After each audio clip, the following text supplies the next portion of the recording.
friends and fam, happy to have you watching again.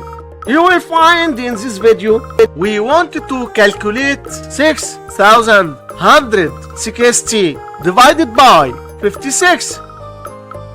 To do this, we change this horizontal division sentence into the standard algorithm. First, we draw the division bracket, then move 6160 inside the bracket. This is the total we are dividing. Finally, move 56 to the left of the bracket.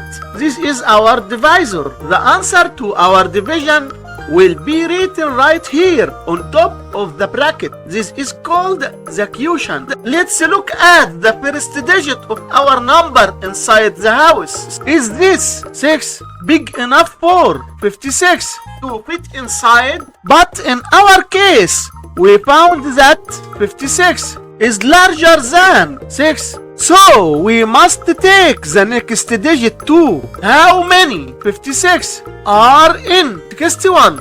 The answer is 1. Now multiply 1 by 56, which gives us 56. Draw a line and subtract 61 minus 56, which leaves us with 5. Now we bring down the next digit, 6, and this makes our new number 56. How many 56 are in 56? The answer is 1. Now multiply 1 by 56, which gives us 56. Draw a line and subtract 56 minus 56, which leaves us with 0. Now we bring down the next digit, 0, and this makes our new number 0. How many 56 are in 0? The answer is 0. Now multiply 0 by 56, which gives us 0.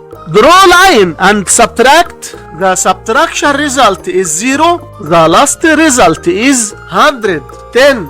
And this is our final answer for this problem. Don't forget to like, subscribe, and hit the notification bell.